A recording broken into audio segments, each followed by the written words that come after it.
창세기 22장 1절에서 12절. 그 일 후에 하나님이 아브라함을 시험하시려고 그를 부르시되 아브라함아 하시니 그가 이르되 내가 여기 있나이다. 여호와께서 이르시되 내 아들 내 사랑하는 독자 이삭을 데리고 모리아 땅으로 가서 내가 네게 알려준 한 산 거기서 그를 번제로 드리라. 아브라함이 아침에 일찍이 일어나 나귀의 안장을 지우고 두 종과 그의 아들 이삭을 데리고 번제에 쓸 나무를 쪼개어 가지고 떠나 하나님이 자기에게 일러주신 곳으로 가더니 제3일에 아브라함이 눈을 들어 그곳을 멀리 바라본지라. 이에 아브라함이 종들에게 이르되 너희는 나귀와 함께 여기서 기다리라.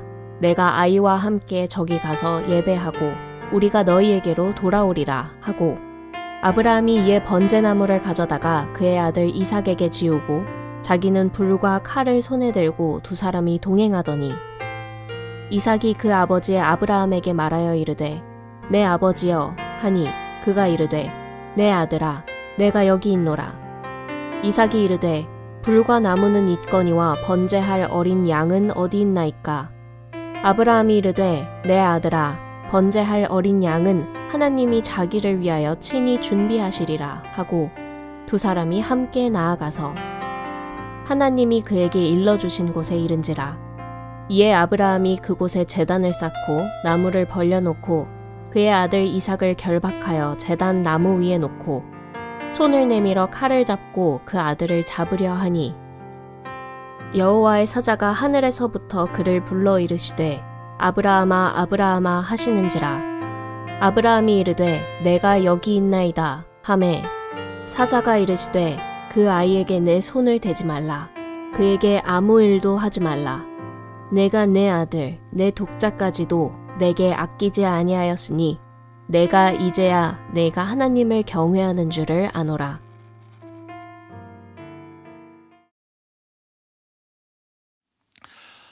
여러분 클라이맥스 흔하게 우리가 듣는 단어 아닙니까?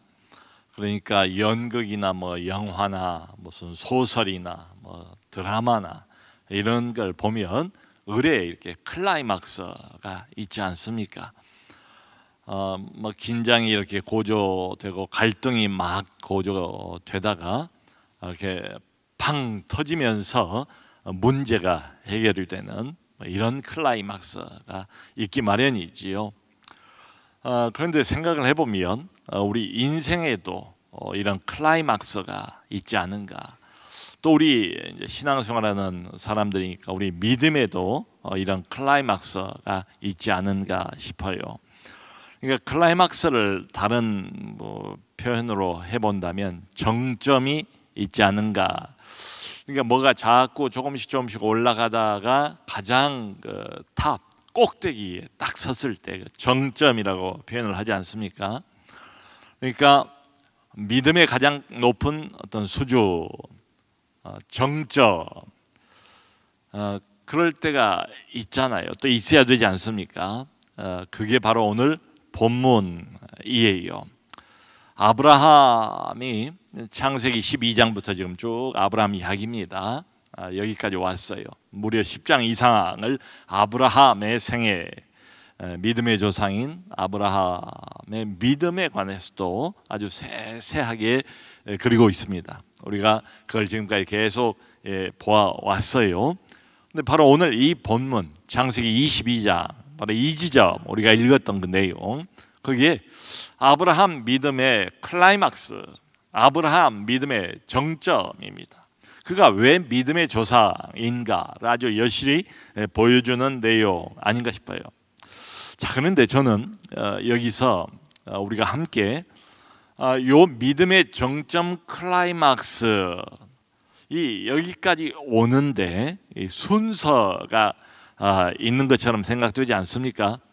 그러니까 창세기 12장하고 여기 22장 사이는 무려 10장이나 무수히 많은 세월이 지금 지나간 거예요. 갑자기 12장에서 22장 믿음의 클라이막스 스토리로 넘어오지는 않아요. 순서가 대단히 중요해 보입니다. 여러분, 아브라함이 처음부터 이런 믿음 가지진 못했잖아요. 넘어지기도 하고 시험에 빠지기도 하고 엉뚱한 짓도 하고 시행착오도 많이 겪고 이런 우여곡절을 겪으면서 아브라함이 여기까지 왔어요. 그리고 우리가 지난주에 21장을 보지 않았습니까? 21장에 무슨 사건이 있었습니까? 아브라함 나이 100세에 드디어 하나님이 약속하셨던 독자 생명의 씨앗인 이삭을 하나님이 드디어 선물로 주지 않습니까? 아브라함 나이 100세, 사라 나이 90세 때 25년 전에 하나님께서 처음에 약속하셨던 그 생명의 씨앗을 비로소 하나님께서 주시는 그 장면, 하나님의 약속이 성취가 되는 그 장면을 우리가 아주 흥미롭게 지난주에 살펴보았어요. 여러분, 이 이삭의 탄생이 어떻게 가능했습니까? 인간적으로는 도저히 상상을 불허하지요. 생각해 볼 수도 없지요. 하나님의 능력으로, 하나님의 기적으로 이성과 상식과 이 모든 인간적인 우려와 의문, 의심 이런 걸 다 뛰어넘어 버리고 하나님께서 마치 보란 듯이 인간으로선 도저히 불가능한 그 나이에, 그 시기에 하나님께서 아들을 주십니다. 자, 이 이삭 사건이야말로 아브라함 그 믿음의 정점에 오기 위한 가장 결정적인 사건이 아니었던가. 아브라함이 뭘 깨달았겠어요? 이삭을 얻고 난 다음에 이삭을 자기 품에 안고 이름 자체가 이삭이고 기쁨이지 않습니까? 기뻐하면서 아들의 그 생명을 보면서, 생명이 자라는 걸 보면서 아브라함이 하나님에 관해서 뭘 깨달았을까요? 분명히 이거 아니겠습니까? 나는 전혀 예상도 못했고 상상도 못하고 이 나이에 25년 후에 이런 일이 있으리라는 것을 난 전혀 내다보지를 못했다. 하지만 그렇구나, 하나님이 약속하시고 하나님이 말씀하신다면 그럼 반드시 이루어지고야 마는구나. 그러니까 우리는 때를 중요시하는데 하나님에게는 때가 문제가 아니로구나. 100세가 되든 120세가 되든 하나님이 하시겠다면 불가능한 게 뭐가 있겠어요? 하나님께서 하고자 하시면 하나님이 약속하신 것을 이루시는 방식, 우리는 늘 그 방식, 인간적인 방식, 이성적인 방식, 상식적인 방식, 거기서 어긋나면 믿기가 어려워요. 근데 아브라함이 깨달은 것은 하나님의 말씀을 이루는 데 있어서 하나님에게는 방식이 전혀 문제가 되지 않는다. 때가 전혀 문제가 되지 않는다. 이걸 아주 확실하게 이삭을 품에 안을 때마다, 이삭을 볼 때마다 이걸 깨닫지 않았겠습니까? 자, 그러면서 아브라함 믿음의 초점이 바뀌지 않았을까 싶어요. 어떻게 바뀌었는가 하면 뭘 믿게 되는가? 우리도 비쌉니다. 처음에는 하나님께서 이런 방식을 사용하실 거야, 하나님이 저런 방식을 사용하실 거야, 이때 하나님이 역사하실 거야, 저때 하나님이 이루어 주실 거야, 이렇게 이제 제가 처음에는 출발을 합니다. 근데 가면 갈수록 그게 내 생각하고는 다른 거예요. 여러 번 시행착오를 겪습니다. 믿음의 훈련을 받습니다. 그러면서 차츰차츰 시선이 어디로 돌아가는가 하면 하나님 자신에게로 돌아가게 되어 있어요. 말하자면 내가 생각하는 이 약속을 이루는 어떤 방식, 내가 생각하는 하나님이 응답해 주시는 어떤 때, 이런 것들에서 점점 시선이 하나님 자신에게로 옮겨져 갑니다. 이게 굉장히 중요한 변화라고 생각을 해요. 하나님 자신을 믿게 돼요. 하나님 자신을, 하나님이 말씀하셨으면 반드시 이건 이루어지고야 만다. 여러분, 여기가 우리의 믿음이 아주 부쩍 자라는 시점이에요. 자, 생각해 봅시다. 어떤 사람이 뭘 약속을 했어요. 어떤 사람이 무슨 말을 했어요. 그러면 이 관점에서 한번 생각을 해보자고요. 그 사람의 말이 중요합니까? 아니면 그것을 말한 그 사람이 중요합니까? 어때요? 만일에 그 사람을 믿기가 어렵다면, 내가 그 사람을 못 믿는다면 그 사람이 무슨 좋은 말을 한들 그게 무슨 소용이 있어요? 어떤 말을 해도 그 말을 믿지 못하지 않습니까? 그러니까 이렇게 보면 말보다 훨씬 더 중요한 건 뭔가 하면 바로 사람 자체예요. 우리 믿음도 마찬가지예요. 하나님이 하신 약속의 말씀도 중요하지만 그게 진짜로 믿어지려면 그걸 말씀하신 하나님 자신을 믿는 믿음이 우선이에요. 자, 그러므로 여러분, 하나님 자신을 믿는 것, 지금 아브라함이 이제 거기까지 온 거예요. 바로 여기가 믿음 생활의 정점이에요. 그러니까 하나님의 말씀을 믿는다는 것하고 하나님 자신을 믿는다는 것하고를 조금 구별해서 지금 제가 이야기를 드렸습니다. 아브라함이 하나님의 약속을 믿었지요. 처음에는 세월이 지나가도 안 돼요. 점점 의심이 생겼죠. 포기했죠. 내가 생각하는, 내가 알고 있는 모든 방법 이미 다 때가 지나가 버렸어요. 그런데 그때 하나님이 이루셨어요. 그걸 보면서 하나님 자신을 믿는 믿음, 하나님 자체를 믿는 믿음을 아브라함이 갖게 된 거지요.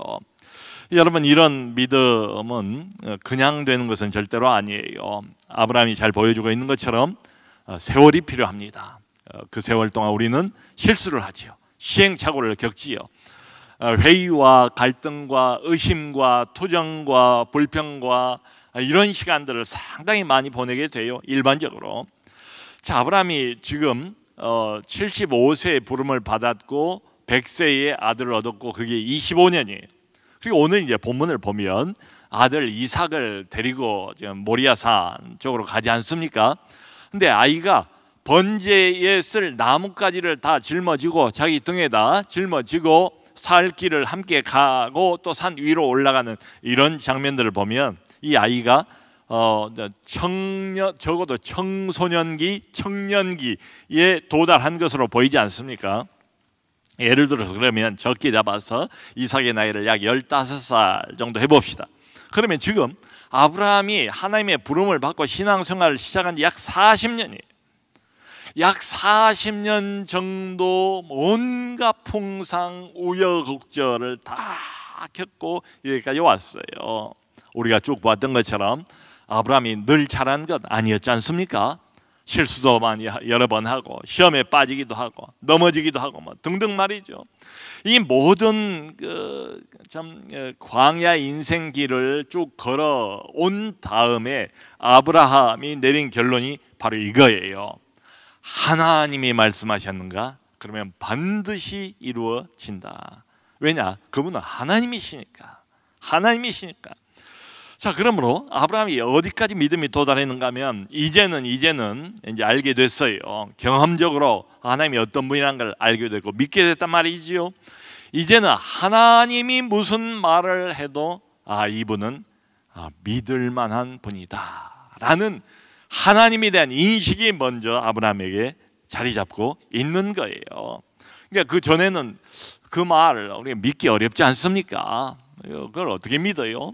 벌써 나이가 이렇게 많이 먹고 이미 사라의 경수가 끊어진 지가 한참이 되었는데, 근데 이루시는 하나님을 경험을 하고 난 다음에는 하나님이 무슨 말을 해도 엉뚱한 말, 납득이 안 가는 말, 이상한 말, 도무지 상식하고는 맞지 않은 말, 우리의 이성을 한참 어기는 이런 말씀을 하나님이 하신다 해도 아브라함이 어떤 믿음을 가졌다고요?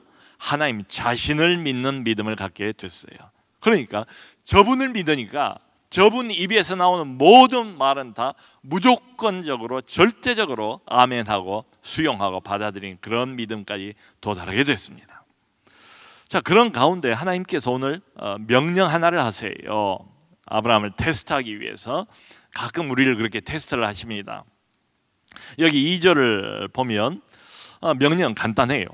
너의 그 아들 이삭을 내가 지시한 한 산에서 번제로 드리라는 분명한 명령이에요. 번제라는 것은 여러분 잘 아는 것처럼 완전히 각을 떠가지고 그래서 다 태워서 드려라, 제사로. 자, 여러분, 이 말씀을 하나님이 하셨다 믿어집니까? 우선 충격 아니겠습니까? 아니, 하나밖에 없는 이 독자인 그 이삭을 하나님이 아버지가 죽여서 번제로 바치라고 이렇게 말씀을 하신다. 도저히 납득이 안 가지요. 아니 따지고 보면 하나님께서 이렇게 사람을 제물로 제사로 드리는 인신 제사를 하나님이 금지를 시키지 않았는가, 이런 생각을 할 수가 있잖아요. 그리고 이 이삭이야말로 하나님이 정해주신 약속의 씨가 아닌가. 너의 이 씨를 통해서 하늘의 별처럼 믿음의 후손들이 많아질 것을 말씀하지 않았는가. 근데 이 아들이 죽어버리면 하나님의 약속은 원초적으로 근본적으로 불가능하게 되는 것 아닌가. 아마 저 같으면 분명히 이랬을 것 같아요. 이건 분명 내가 잘못 들었지.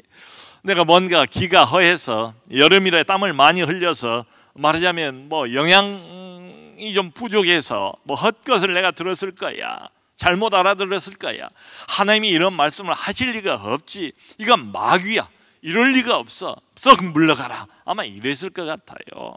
도저히 납득도 안 가고 받아들이기도 어려운 이런 명령을 하나님이 하신다 이 말이죠. 그런데 하나님이 한 걸음 더 나가서 여기 보면 이삭을 지칭할 때 뭐라고 아브라함에게 말씀을 하시는가 하면 내 아들, 내 사랑하는 독자라고 아주 정확하게 말씀을 하세요. 이 형용사들을 보세요. 하나님이 사용하고 있는 이 문구들을 보세요. 너의 아들이 너의 아들, 네가 사랑한다는, 얼마나 이 아들을 사랑하는 걸 하나님이 잘 알고 있다는 것 아닙니까? 너의 정말 끔찍하게 아끼고 또 아끼고 사랑하는 것 독자. 그러니까 하나님께서 지금 두 사람의 관계가 어떻다 하는 걸 모르고 하시는 말씀이 아니에요. 누구보다도 지금 아버지 아브라함과 이 아들 이삭의 관계가 얼마나 돈독하고 얼마나 끈끈한가를 잘 아세요. 아버지 입장에서는 자기 생명보다도 더 아끼는 아들이란 걸 하나님이 다 알고 하시는 말씀, 주시는 명령이다 이 말씀이죠. 여러분 이렇게 보면 참 얼마나 잔인합니까? 우리 하나님이 이 관계가 어떻다는 걸 알고 아브라함에게 이삭이 어떤 의미란 걸 충분히 알면서 너의 사랑하는 하나밖에 없는 독자 100살에 얻은 그 아들을 잡아서 네 손으로 그리고 번제로 나에게 바쳐라. 얼마나 참 잔인한 명령인가. 자, 그런데 아무리 생각을 해봐도 우리가 이해할 수 없는 게 있어요. 아브라함의 태도입니다. 그 말씀을 들은 다음에 여기 보여진 아브라함의 반응이에요. 아브라함이 내가 뭘 잘못 들었는가, 뭐 헛것을 들었는가, 하나님이 이런 말을 하실 리가 없어, 이런 암시도 없어요. 그냥 하나님의 명령 분명했어요. 아브라함은 정확하게 알아들었어요. 그리고는 보인 반응이 이 말씀 기록의 내용으로만 봐서는 전혀 주저함이나 전혀 이 지체하거나 일부러 시간을 끌거나 하나님이 혹시 마음을 바꾸지 않을까, 하나님에게 또 매달리거나 간구하거나 부르짖거나 이런 암시가 전혀 없어요. 아브라함이 하나님의 그 명령이 분명하다는 것을 접수를 했고 인식을 했고 즉각적으로 순종을 합니다.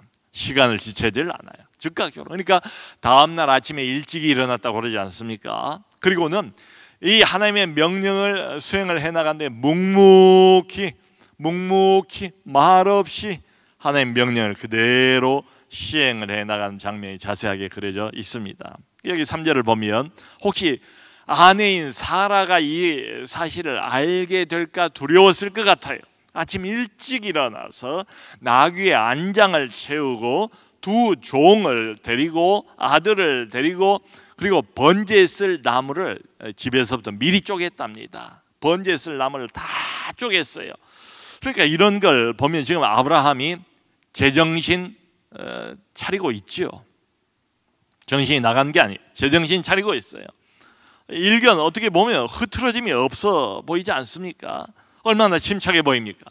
얼마나 마치 무슨 사무 처리하는 것처럼 해야 할 일들을 준비를 철저히 하면서 지금 이삭을 데리고 가는 장면입니까? 감정의 동요조차도 별로 보이질 않아요. 본문 내용으로만 보면 도대체 사람이 이럴 수 있을까? 아버지가 이럴 수 있을까? 왜 이런 것들이 가능한가? 하나님의 명령을 아브라함이 그야말로 이게 자원하는 마음으로 접수를 했을까? 그래서 이렇게 태연하게 마치 무슨 사무 처리하는 것처럼 이렇게 진행을 하는 것일까? 전혀 그런 것 같지는 않아요. 여전히 이해 안 돼요. 여러분 같으면 이해가 되겠습니까? 이게 이해할 만한 명령입니까? 이해할 만한 명령이 따로 있잖아요. 접수하고 아멘으로 받아들일 명령이 따로 있잖아요. 이건 좀 해도 너무한 명령 아닙니까? 근데 그냥 묵묵히 즉각적으로 순종을 해요. 아브라함은 저는 뭐 그렇게 생각이 돼요. 여전히 이해는 안 돼요. 인간적으로, 논리적으로, 이성적으로 그 말이 납득은 안 돼. 그리고 마음이 가벼웠을까요?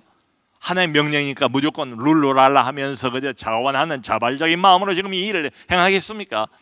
자기 아들을 자기 손으로 잡아 죽여야 하는 지금 이 시점에서 말이죠. 마음은 천근만근 무거웠을 겁니다. 뭐 우리가 부모니까 짐작해 볼 수 있지 않습니까? 하나님이 아까 그러셨잖아요. 네가 지금도 여전히 사랑하고 끔찍이 아끼고 있는 하나밖에 없는 너의 아들을 잡아라, 이 말씀을 하셨잖아요. 그런데 왜 이게 가능한가 하면 바로 아까 그것 때문에 그래요. 아브라함이 오랫동안 한 40여 년을 여기까지 오면서 배웠거든요. 한 가지를 배웠어요. 저분은 하나님이시다. 나는 이해가 안 된다.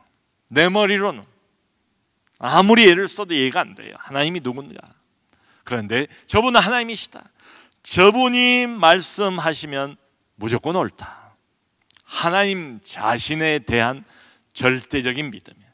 하나님이 무슨 말을 했는가? 말은 너무 이상하잖아요. 지금 말 자체는 이게 말이 안 되는 말이잖아요, 이게. 근데 이걸 말씀하시는 하나님 자신에 대한 믿음이 있는 거예요. 그것도 보통 믿음이 아니고 믿음의 클라이막스, 절대 믿음. 저분이 무슨 말씀을 하시든지 그 말 자체의 내용은 내가 도저히 받아들일 수도 없고 이해도 안 되지만 그분을 믿는 거예요. 하나님 자신에 대한 절대 믿음. 사흘을 갔습니다. 얼마나 괴로웠겠어요. 사흘을 같이 갑니다. 그리고 산 가까이 왔을 때에 여기 보면 5절에 종들을 이제 거기 머물러 있게 하고 우리가 가서 예배하고 돌아오겠다. 너희에게로 돌아오리라 라고 말해요. 아브라함이 알지 않았습니까? 뭐 이삭을 번제로 내가 잡아서 드려야 한다는 것을. 근데 너희에게로 돌아온다고 그랬으니까 이거 아브라함이 무슨 일이 일어날 걸 알면서 두 종을 속이는 것인가? 내가 사실대로 말하면 종들이 말릴 게 뻔해서 그렇게 보이지도 않아요. 그래서 여기 히브리서 11장 19절을 보면 아브라함의 믿음이 어디까지 갔는가를 보여줘요. 이 아들을 통해서 하나님께서 별처럼 많은 후손들을 주겠다고 약속하지 않았습니까? 네 아들을 잡으래요. 죽이래요. 네 손으로 번제로 바치래요. 그러니까 아브라함이 내릴 수 있는 결론은 하나밖에 없어요. 내가 이 아들을 죽이면 하나님이 다시 살리시겠다. 도로 받을 줄로 생각을 했대요. 죽은 아들을 저분이 하나님이 다시 부활시키셔서 나에게 되돌려 줄 것을 믿었대요. 아브라함의 믿음이 거기까지 갔다는 거예요. 하나님 자신을 거기까지 믿어드렸다는 거예요. 여러분 이런 예가 가능할 것 같아요. 놀이터 같은 데 가면 아이들이 이제 뭐 여러 가지 놀이기구가 있잖아요. 근데 이게 철봉 위에 이렇게 쭉 나 있는 철봉 이렇게 매달려서 하나씩 팔을 바꿔가면서 지나가는 그런 놀이가 있지 않습니까? 근데 아이가 어려요. 가다가 중간에서 힘이 이제 다 빠졌어요. 근데 이게 밑을 보니까 상당히 높아요. 자기 키만 해요. 겁이 나요.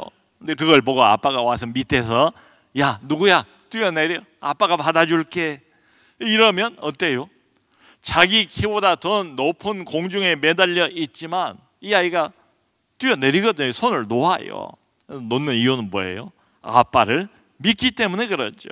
아빠를 믿기 때문에 그래요. 지금 마치 이제 그런 것과 같아요. 하나님 아버지를 아브라함이 100% 믿고 하나님 아버지가 어떤 말씀 내가 이해 안 되는 말씀을 하신다 할지라도 저분이 옳다. 저분은 하나님이시다. 하나님 자신을 믿는 믿음에 도달한 거예요. 그렇게 시행을 하는 겁니다. 참 안타깝게도 중간에 이제 이삭이 이렇게 물어보지 않습니까? 아버지, 이게 장작은 여기 있는데 번제할 어린 양은 어디 있습니까? 또 물어봐요. 참 얼마나 이 드라마틱한 장면이에요. 그랬더니 아브라함이 대번에 하는 말이, 하나님께서 자기를 위해서 번제할 어린 양은 친히 준비하시리라. 나중에 보면 이제 수양이 대신 수풀에 걸려 있고 그걸 대신 잡아서 드리지 않습니까? 여러분, 아브라함이 이때 이 말을 했을 때 하나님이 다른 양을 준비해 주실 걸 미리 알았겠습니까? 몰랐지요. 그러면 이 말을 지금 질문을 할 때에 너무 안타까우니까, 사실은 네가 번제로 쓰임 받을 희생 제물이야, 이렇게 말할 수는 없고 돌려서 말했을까요? 돌려서? 그런 것 같지도 않아요. 번제할 어린 양은 어디 있습니까? 단도직입적으로 물었는데 아버지의 마음이 얼마나 억장이 무너지겠어요. 아브라함 대답은 자기를 위해서 하나님이 친히 준비하실 것이다. 이것도 아까 말씀드린 그 관점에서 보면 아브라함의 40년 신앙생활의 결산이에요. 아브라함이 지금까지 깨달은 게 뭔가 하면 바로 이거지요. 하나님이 명령을 하시면 결국은 하나님께서 진행을 하시고 하나님께서 필요한 모든 것들을 스스로 알아서 준비를 하시는구나 하는 걸 깨달았어요. 하나님이 명령하시고 하나님이 약속하시면 결국은 그걸 이루기 위해서 하나님이 스스로 진행을 하시고 하나님이 필요한 모든 것을 환경이며 무엇이며 다 준비를 하시는구나 라는 걸 아브라함이 깨달은 거예요. 그러니까 그 믿음이 튀어나온 거죠. 나는 몰라. 말하자면 나는 알 수 없어. 그렇지만 하나님께서 알아서 친히 준비해 주실 거야 라고 대답을 한 거예요. 자, 여러분, 도대체 아브라함이 하나님께서 이렇게 모든 걸 준비해 주실 거라는 걸 어떻게 압니까? 경험으로 안 거죠. 아브라함도 이론으로가 아니라. 신앙은 이렇게 보면 정말 온갖 풍상과 아픔과 고난과 또 실패와 신앙의 실패와 이런 경험들이 필요한 것 같아요. 그걸 겪으면서 이런 믿음까지 도달하게 된 거예요. 결국은 아브라함이 깨달은 것은 하나님이 무슨 말씀을 하시면 처음부터 끝까지 하나님이 주도하시고 하나님이 성취하신다. 그러니까 이 아들에게 지금 했던 이 대답, 자기를 위해서 하나님이 준비하실 거야, 이게 거짓말이 아니에요. 아브라함 입장에서는 하나님 자신을 믿는 깊은 믿음에서 우러나오는 신앙 고백이죠. 여러분, 우리는 믿음의 조상 아브라함과 이 점에서 큰 차이가 나는 것 같아요. 하나님 자신을 이렇게는 못 믿어드려요. 아들을 바치라 이런 건 고사하고 웬만한 명령이나 말씀도 우리는 믿기가 어려워요. 하나님을 제대로 믿어드리지를 못하니까 늘 어때요? 마음이 불안하지요. 불안해요. 내가 생각하는 방식하고 하나님이 맞지를 않아요. 이성하고 맞지를 않아요. 상식하고 맞지를 않아요. 상상을 초월해버려요. 그러니까 참 늘 하나님을 믿는다고 신앙 고백은 하면서도 딱 한계에 부딪혀서 더 이상 믿음이 전진해 나가지를 못하는 것 같아요. 여러분, 바로 이 지점, 이 부분만 해결이 된다면 아브라함처럼 믿음의 클라이막스에 도달할 수 있지 않을까. 하나님이 무슨 말씀을 하시든지 무엇을 말씀하시든지 그대로 믿고 순종하는 이것 말이에요. 자, 여러분, 과거에 모세가 홍해 앞에 딱 섰을 때 인간적으로 한번 생각을 해봅시다. 지팡이를 홍해 쪽으로 내밀면 이게 갈라질 것을 예상을 했겠습니까? 그게 인간적으로 믿어지겠습니까? 그게 인간적으로 이해가 가는 일입니까? 여호수아에게 여리고성을, 그 큰 여리고성을 무너뜨리기 위해서 하루에 한 바퀴씩 돌고 마지막에는 7바퀴를 돌아. 이게 돌면서 인간적으로 생각을 해보면 얼마나 어리석은 일입니까? 이게 인간적으로 믿어지고 이해가 되는 일이겠습니까? 신학에 와서 예수님께서 말씀하시잖아요. 이제 내가 할 일 했으니까 너가 실로암 연못에 가서 씻어라. 가면서 이 사람이 실로암 못에 가서 씻으면 이게 깨끗이 낫겠다, 이게 인간적으로 이해가 되겠냐고요. 근데 이 모든 것들은 뭘 공통적으로 가르쳐 줍니까? 어떤 말씀을 하시든지 그 말씀은 사실은 문제가 안 돼요. 어떤 방식으로 하나님께서 이루시든지 방식은 문제가 안 돼요. 누가 말씀을 하셨는가?